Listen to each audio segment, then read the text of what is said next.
warahmatullahi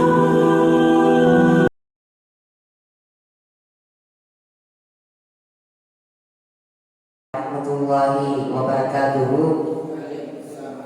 Alhamdulillahi rabbil alamin. Assalatu wassalamu ala sayyidina Muhammadin wa ala ali sayyidina Muhammadin wa barik wa sallim alaihi. புகழும் புகழ்ச்சியும் ஏக இறைவன் அல்லாஹ் ஒருவனுக்கே உரித்தாகட்டுமாக. மேலும் கண்மணி நாயகம் ஸல்லல்லாஹு அலைஹி வஸல்லம் அவர்கள் மீதும் அவர்களுடைய வாழ்க்கையை சற்றும் பிசராமல் பின்பற்றி வாழ்ந்து மறைந்த உத்தம சத்திய சஹாபாக்கள், தாபிஈன்கள், தாபிஈன்கள், நாதாக்கள், சுஹதாக்கள், வலிமார்கள், குறிப்பாக இங்கு அமர்ந்திருக்கும் நம்மை சார்ந்த அனைவர்களின் மீதும் அல்லாஹ்வின் சாந்தியும் சமாதானமும் என்றென்றும் ஒன்றாமல் என்று நிலவட்டுமாக. ஆமீன். அன்பார்ந்த சகோதர சகோதரர்களே, இன்றைய காலகட்டத்தில் நாம் பார்த்தோம் என்று சொன்னால் யார் யாரையெல்லாம் நாம் ரோல் மாடலாக முன்மாதிரியாக எடுத்து கொண்டிருக்கிறோம். மாணவர்களே, அது தவறு. நம் முஸ்லிம்கள் அனைவருக்கும் ஒரு ரோல் மாடல், ஒரு முன்மாதிரி என்று சொன்னால் அது அண்ணல் நபி ஸல்லல்லாஹு அலைஹி வஸல்லம் அவர்கள் தான். என்று சொன்னால் அவர்களின் வாழ்க்கை முழுவதும் நமக்கு ஒரு முன்மாதிரி தான். அது பொறுமையாக இருக்கட்டும், கோபமாக இருக்கட்டும், பிறரிடத்தில் எப்படி நடந்து கொள்வது, எல்லா விஷயத்திலும் நபி ஸல்லல்லாஹு அலைஹி வஸல்லம் அவர்கள் நம்ம இடத்தில் நமக்கு ஒரு முன்மாதிரியாக காட்டி சென்றிருக்கிறார்கள். அன்பார்ந்த சகோதரர்களே, நபி ஸல்லல்லாஹு அலைஹி வஸல்லம் அவர்கள் பிறரிடத்தில் எப்படி நடந்து கொள்வார்கள் என்று சொன்னால், பிறரிடத்தில் எப்படி பேசுவார்கள் என்று சொன்னால், அதை பற்றி ஹதீஸிலே வருகிறது. கான கலாம் ரசூலுல்லாஹி ஸல்லல்லாஹு அலைஹி வஸல்லம், ரசூல் ஸல்லல்லாஹு அலைஹி வஸல்லம் அவர்களுடைய பேச்சு இருந்தது கலாமன் ஃபஸலன், தெளிவான பேச்சாக இருந்தது.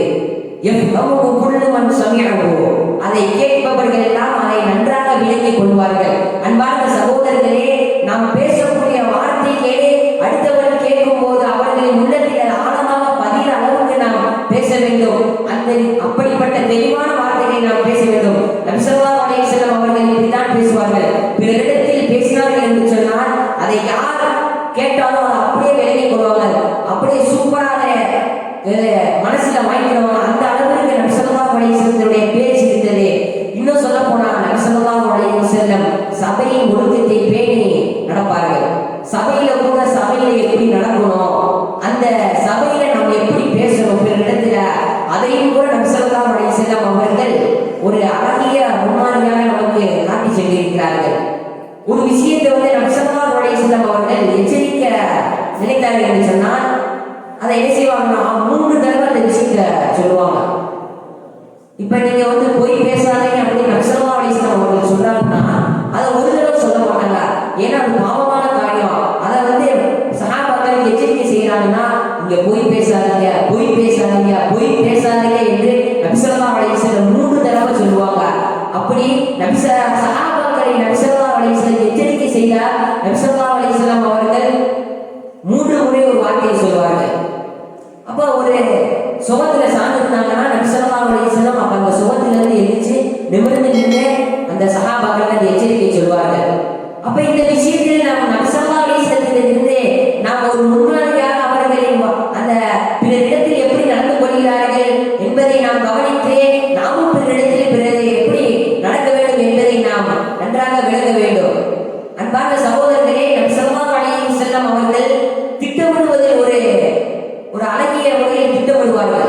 இதுல நமக்கு ஒரு முன்மாதிரி என்று சொன்னால், ஒரு செயலை நாம் செய்ய ஆரம்பிக்கும் முன் அதற்கு முன்பாகவே அந்த செயலை நாம் செய்தால் அதற்கு என்ன லாபம் வரும், என்ன நஷ்டம் வரும் என்பதை நன்றாக திட்டமிட வேண்டும். இந்த செயலை செஞ்சால் இப்படி பிரச்சனை வரும், இந்த செயலை செஞ்சால் இப்படி நல்லது வரும் என்பதை நாம் நன்றாக திட்டமிட வேண்டும். என்று சொன்னால் கண்மணி நாயகம் ஸல்லல்லாஹு அலைஹி வஸல்லம் அவர்களும் இப்படிதான். ஒரு செயலை செய்யணும் என்றால் அதற்கு முன்பாக அதை நன்றாக திட்டமிடக்கூடியவராக இருந்தார்கள். உஹது போரிலே நபி ஸல்லல்லாஹு அலைஹி வஸல்லம் அவர்களுக்கு ஒரு சிந்தனை தோன்றியது. முஸ்லிம்களை பின்னால் நின்று எதிரிகள் தாக்க வருவார்கள் என்று ஒரு சிந்தனை. அப்ப நபி ஸல்லல்லாஹு அலைஹி வஸல்லம் அதற்கான ஒரு திட்டத்தை ஏற்பாடு செய்து அந்த சஹாபாக்களிலிருந்து சில சஹாபாக்களை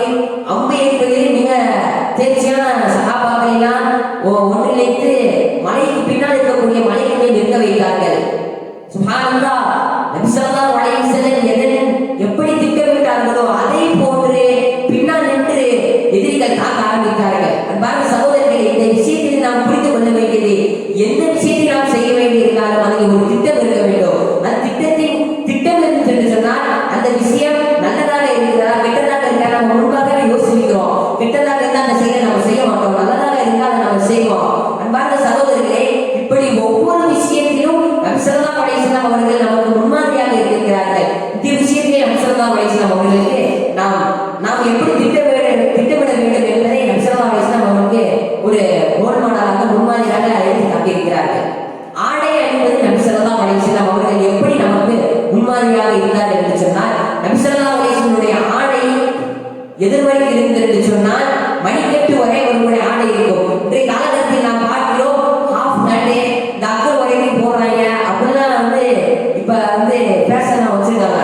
பாதி பேர்லாம் பாதியுடன் தான் மறைச்சிருக்கும், மீனுடன் அப்படியே அப்படியே அப்படியே படிச்சு தெரியும். அந்த அளவுக்கு ஆடைகள் இருக்குது. ஆனா நபி ஸல்லல்லாஹு அவருடைய சுன்னத்து அவர்கள் நபி ஸல்லல்லாஹு அலைஹி வஸல்லம் எந்த அளவுக்கு நமக்கு முன்மாதிரியாக இருந்திருக்கிறார்கள் என்று சொன்னால், மணிக்கட்டு வரை ஒரு டீசென்டா ஒரு அழகா மணிக்கட்டு வரை நபி ஸல்லல்லாஹு அலைஹி வஸல்லம் அவர்கள் ஆடை அணிந்திருக்கிறார்கள்.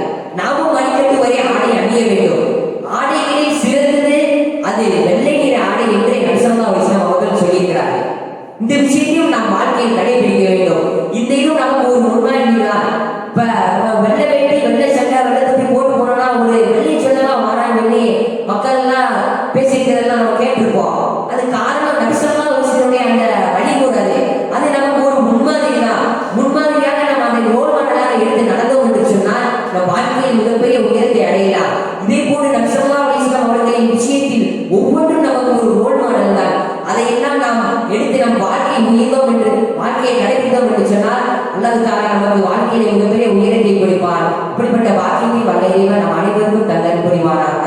அஸ்ஸலாமு அலைக்கும் வரஹ்மத்துல்லாஹி வபரகாத்துஹு. வ அலைக்கும் அஸ்ஸலாம் வரஹ்மத்துல்லாஹி